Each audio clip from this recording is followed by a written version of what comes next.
Kea is a land which, in revealing its true identity to the traveller, will continuously test his resilience and intensify the eagerness of his expectations, his thirst for the unknown. The island reveals itself slowly, with gradual pleasant surprises. Its beauties are not only about impressive images. Such imposing lands require an open eye, a desire for exploration, and a lot of hiking. The network of cultural interest routes of Kea, or Jia as the locals call it, includes the ancient paved roads and access paths to the scattered villages, the springs and outcrops, the places of worship and the beaches. The traveller is facilitated in his explorations by detailed maps. There are small red and white signs along the paths with the number of each route. Number 1, for example, is the Leon route. Number 2, the Elixos route. And number 3, the Aristeos route. There are also wooden signs placed at crucial points, which mark out the course of the paths and the hiking time remaining until each destination is reached. A short distance from busy Attica, the traveller finds Kea to be a place which is not revealed at first glance. This island's secret magic is only alluded to. The deep, contrasting relief of tree-lined vegetation, unusual for Cycladic islands, which characterises the mountainous slate deposits, prepares us for the particular interest of hiking through Kea's inland. Route number 1, Leon. Iulida, Leon, Dosonari, or Chias.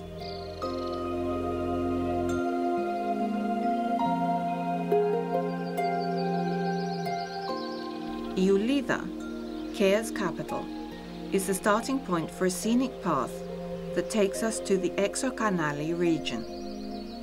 The route is enchanting. Everywhere, left and right, poppies run riot. It is like walking on a red carpet. The purple mallows are also strong contenders for a place in this interesting landscape. The hiker's glance is taken by the well-cared-for orchards with almond and walnut trees.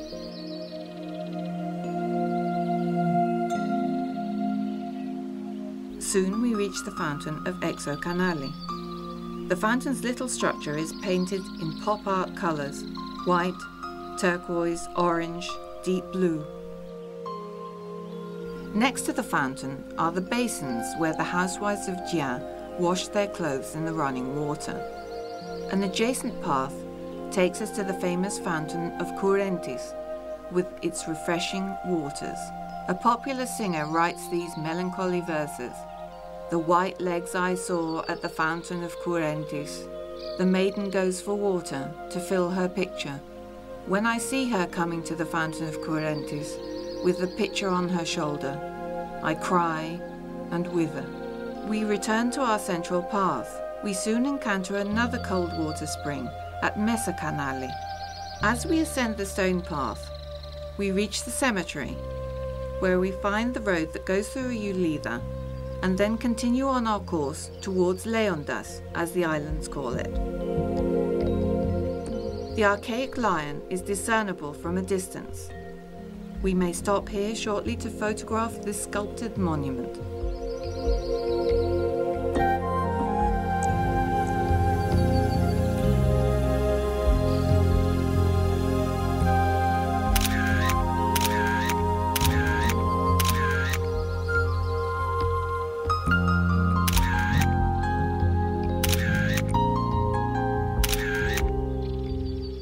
The Lion of Kea is the island's trademark.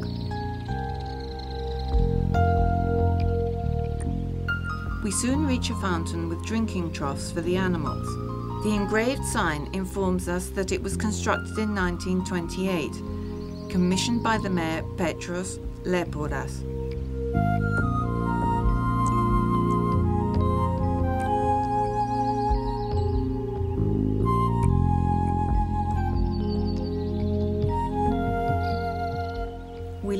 lion, which gazes leisurely at you, Lida, and hasten our step towards the fountain of Benjamin. A large plane tree, old as the hills, shades the square and its neoclassical fountain. On either side are a series of drinking troughs for animals. Rings have been embedded into a small stone wall on the opposite side for villagers to tie up their animals. The festivals that took place here years ago were very famous.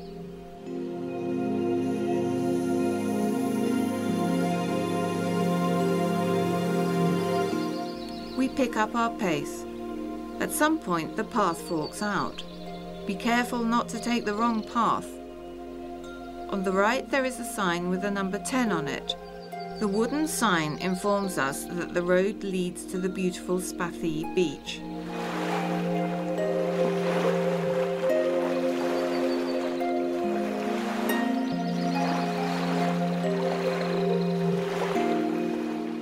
We turn left on path number 1. We walk towards Dosonari. Throughout the path, the blossoming spartiums intoxicate us with their scent. This path could also be named the road with the royal oak trees.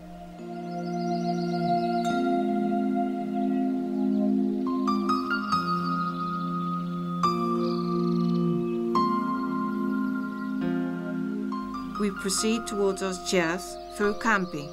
Here in Campi, the Xotarides, the villages that reside in the countryside, grow various vegetables, including potatoes.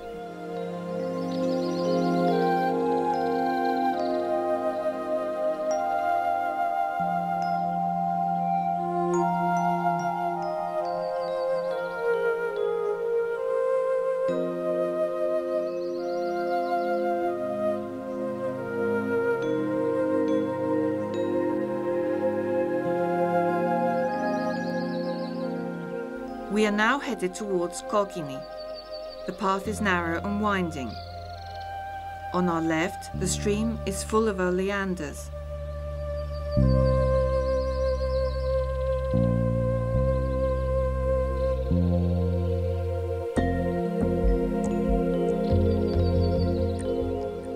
The variety of the landscape and the wild flowers continuously surprise us.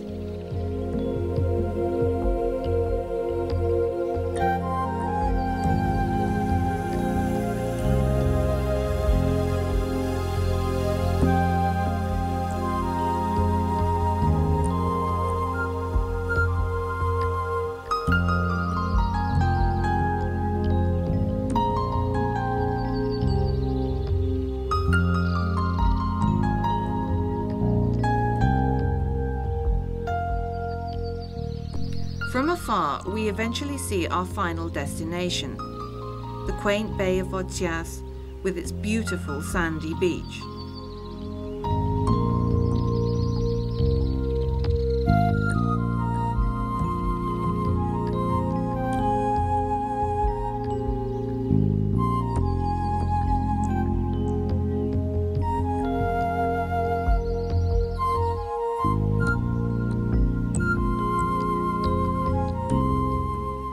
We finally reach Kēas, one of the most visited areas of Kēa.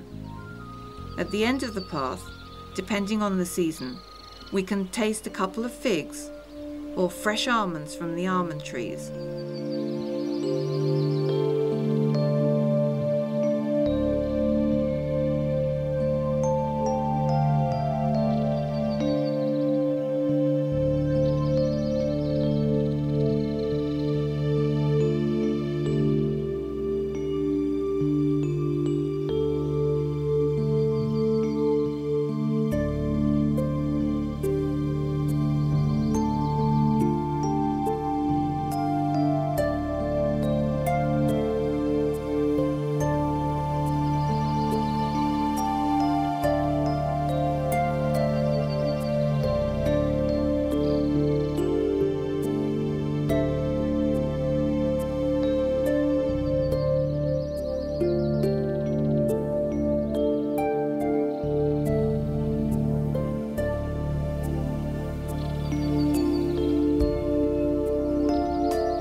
The little church of Aios Georgios gazes outwards over the blue sea with its clear waters.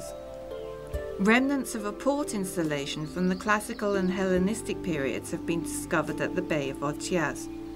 It is likely that in antiquity, Otias was the port of Eulida. A perfect end for the Leon-Otias route would be a cooling swim in the blue waters and an ouzo on the beach.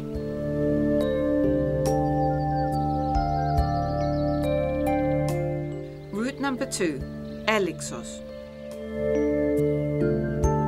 Eulida, Milopotamos, Flea.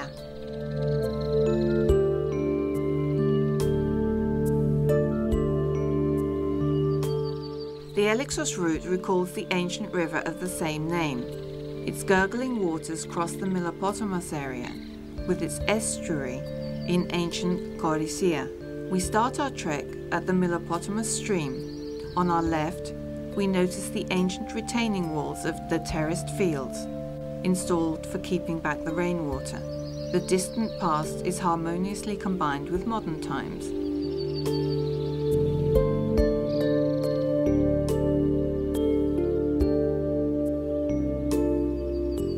The element of water is distinct throughout our course.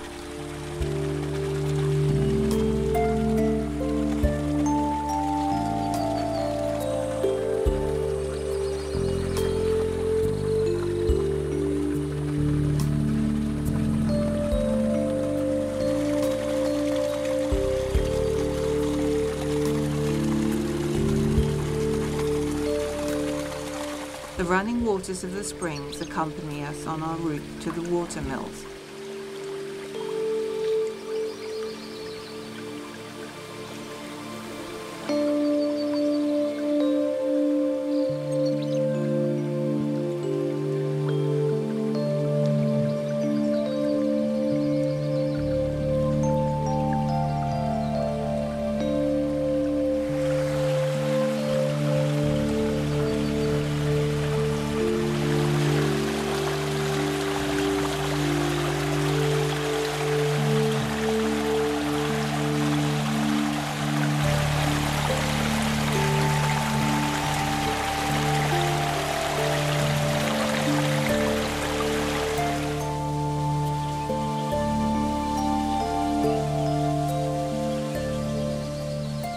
The walker here encounters those wonderful fig trees, which are known as abucomies in the local dialect, and their early, sweet figs are called arbocunes.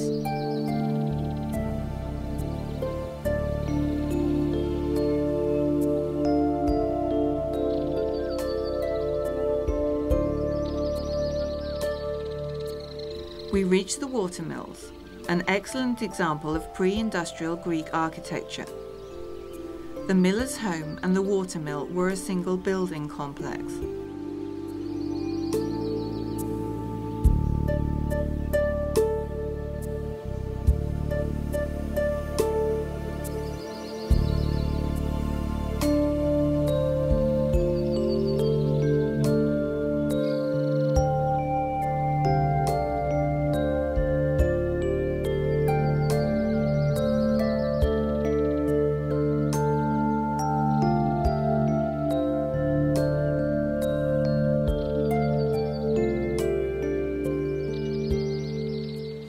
The plentiful waters of Milopotamos filled the miller's round tanks, the varadia. The water fell with force on the water wheel and set in motion the mechanism for the grinding of wheat and barley.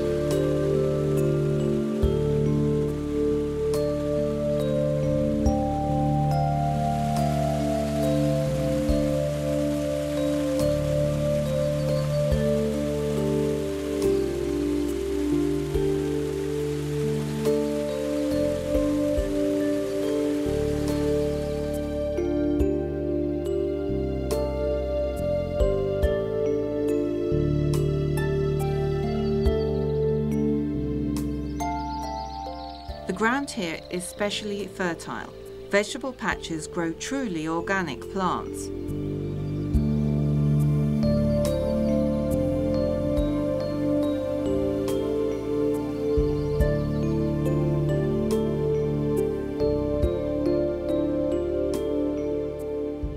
take the path that leads to Idrusa Flea. The surprises follow one after another. Small waterfalls, strong streams with rich vegetation of hydrophilic plants, composing a picture of a heaven on earth. The waters of Flea sparkle under the sunbeams in fantastic iridescence.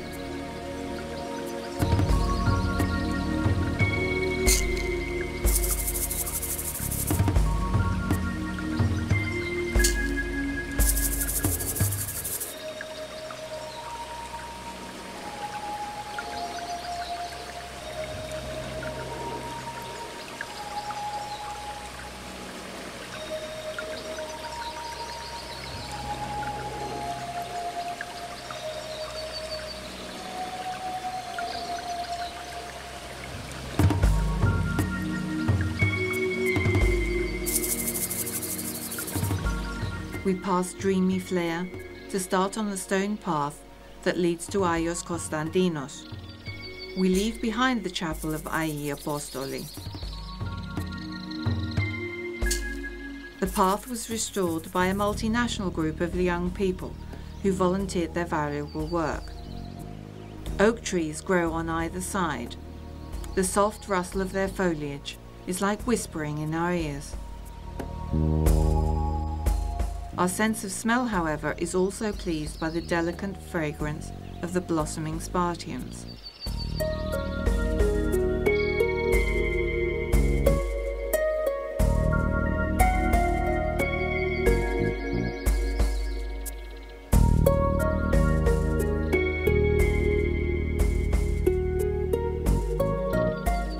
Our trek on the paved path that leads to Ulida is comfortable. An opportunity for some pictures. The little donkey poses with a hint of vanity for our lens, but the cows appear more shy. A typical agricultural door, which the locals call Marcellini. We can see Aios Konstantinos from a distance. We are slowly approaching. A spring with cool water awaits us at the church's entrance. A folk poet here criticized himself. At Aios Konstantinos the cross I worshipped, and was very sorry, you I never kissed.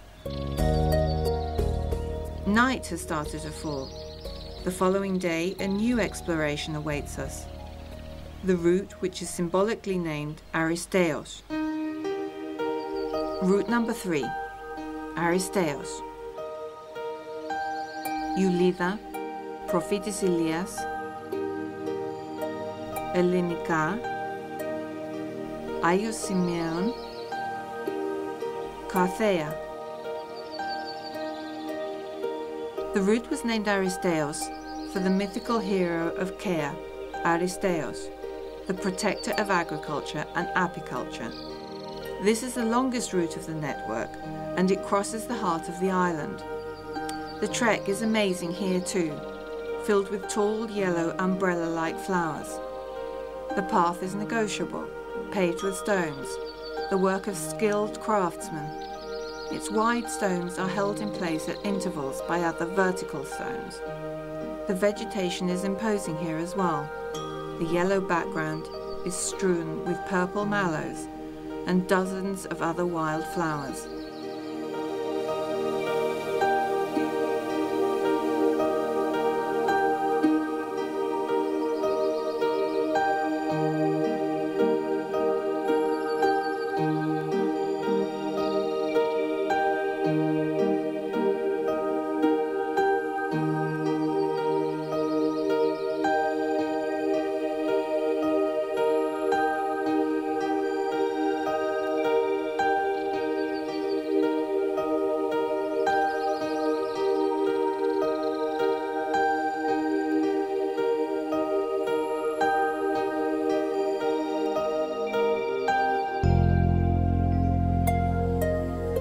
Almond trees are cultivated on the hillsides, together with citrus trees and other fruit-bearing trees. What is really impressive in the inland of Kea are the thousands of royal oaks, which form dense forests at certain points. Nowhere in the Cycladic Islands do we see a similar phenomenon of such extensive indigenous growth of trees. Acorns, whose yield in the mid-20th century exceeded 40,000 centels, are no longer tradable.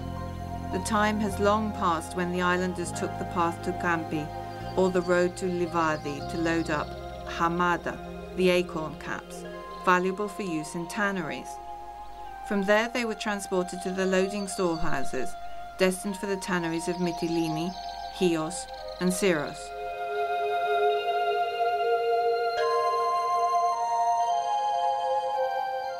The blooming spartiums release their scent throughout our walk.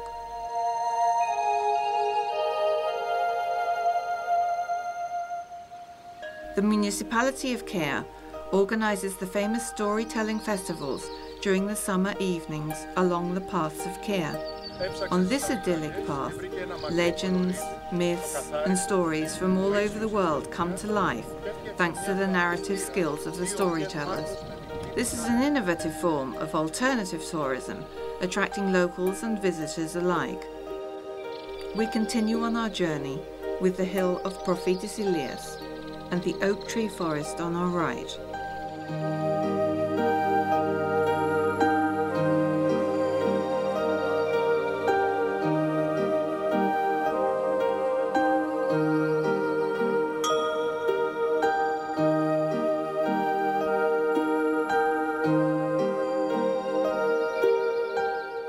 We proceed, leaving behind the chapel of Aia Fotini.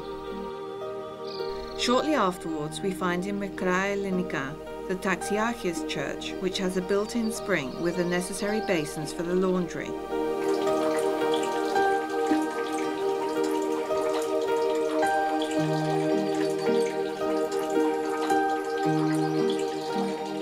We then come to Megala Elinika and the chapel of Ai Anahiri, near a large spring with running water, decorated with ancient building materials. In the past, but even up to the present day, great feasts took place here, during which a great deal of meat was consumed. In the rural inland of Kea, we find many small threshing floors, a fact which proves that this place was once abundant with life, with the grinding of wheat and barley.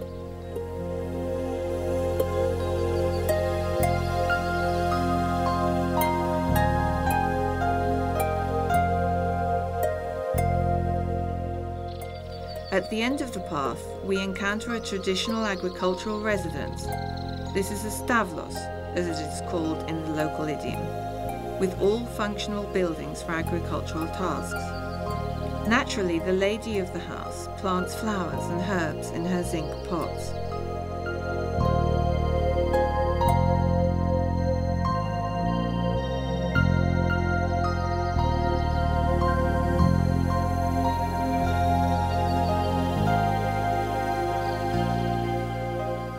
The long trek on the Aristeos route will produce a sweet tiredness.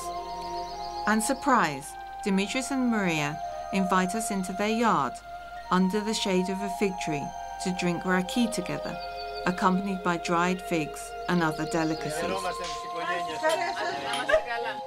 The journey to Aios Simeon and Carthea pauses here, on the path of Ai Simios. The route continues on the ancient road to Carthea. It also meets Route 8, Syrios, towards Aios Philippos.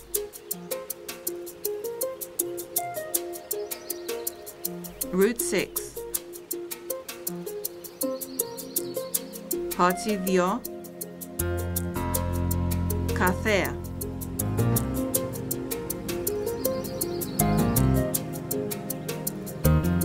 The archaeological site of Carthea is the destination reached from the four paths. The path from Ai Simios, the path from Katomera, the path from Havuna, and finally the path from Hatzidio or Halkidio, which we will now take as it follows the course of the small river Vatipotamos. At the beginning of the stone path, we encounter an ancient tower, a lookout in the Hellenistic period, which controlled the passage from Carthea to Piesa. The trek on this path is a unique experience.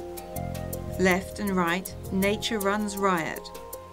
Everything has a celebratory feeling, with the fragrant sages, maples, and thyme dominating the scenery. Reddish bushes grow everywhere near the Vathipotamos stream, bringing to mind Impressionist paintings. The colours of the plants interweave with one another and create images that seem to come from dreams. On the left, on the hills of Asprey Vigla, the terrain takes on geometric shapes from the graded terracing which the villagers built with slate, so that the ground could be retained from the violent power of the rain.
A small detour to the left leads to the Vathipotamos fountain with its crystal clear water, where the traveller may rest briefly.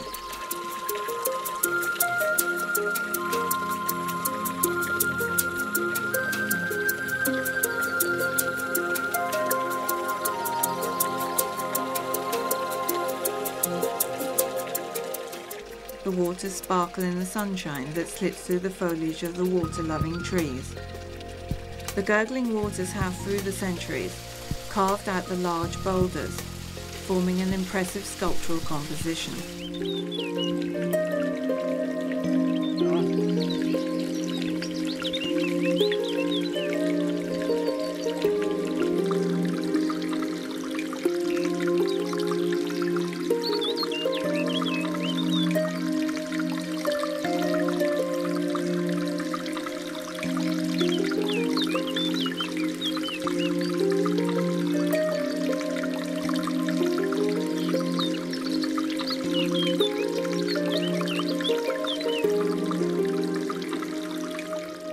Back on the central path to Carthea. About halfway along on our right stands the ancient aqueduct. This structure provided water to ancient Carthea. When the path turns, we can see the fields which are, even today, kept in good condition by the farmers, who grow vegetables and fruit trees, mainly citrus, as well as loquat trees with their juicy fruit. The path now enters the stream of Vathipotamos. Walking becomes somewhat difficult because the riverbed is full of rounded pebbles. These rocks have been smoothed by the river's water. The environment exercises an indescribable charm. Tall, thin bushes create arches, producing cool shade for the hiker to walk under. Osiers, similar to the willow, dominate the vegetation. There is a local folk saying that goes, "If you do not catch an osier, you will lose your loved one." Hints of pink stand out in the deep green of the path with the blossoming oleanders, and we pick up our pace. Eventually the path finds a clearing, and on our left, the terrace of the temple of Athena in Carthea appears. However, before we start on our archaeological tour, we must rest, take a drink of water, and perhaps eat some dry food in the small courtyard of the church on the beach. This church is called Banayir Don Polo. With our strength renewed, we take the path to the archaic temple of Pythian Apollo. The statue of the god stood in a niche carved in the rock. The interventions and enhancements of the archaeological service leave us with the best impressions. Gravel has been laid on the temple's floor, which protects the monument, while setting off all its surviving elements to advantage. The landscape emerges as a magical image. In front of us the sea with the little island, which in antiquity was connected to the pier of the port of Carthage.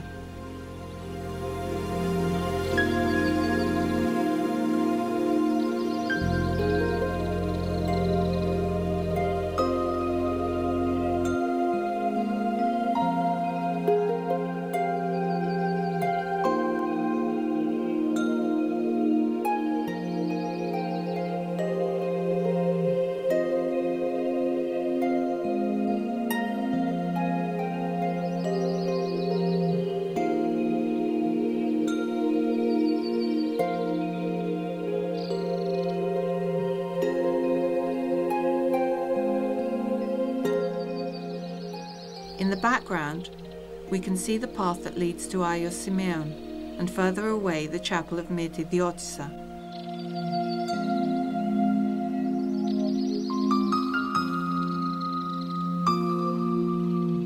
The Temple of Athena is next, after the Temple of Apollo. This sanctuary has also been renovated. These columns are representations made of porous stone. They have been placed where the ancient columns used to stand, as these were eroded as time passed. Special restorative renovations were conducted on the retaining wall of the Temple of Athena. The visitor is left wondering what kind of technical means could have been used to construct these boulders in antiquity.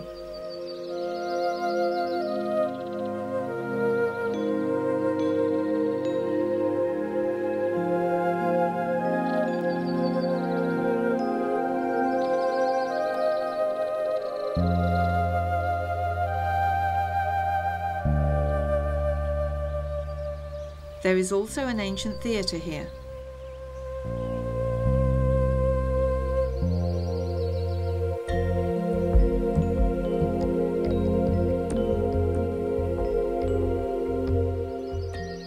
In 1811, Danish traveller Brodshed came to ancient Carthage and conducted excavations at the Temple of Apollo.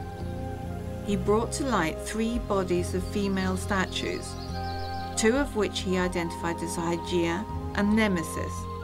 He found many inscriptions, vases, figurines, oil lamps and coins. Any finds that could be moved were loaded on the English sailboat Bella from Malta. Their fate is henceforth unknown. Pindar wrote about this island city in his 4th paean. Carthage is a dry rock, but I would not change it for Babylon herself. So here, on this dry rock, we conclude our journey on the paths of Kea.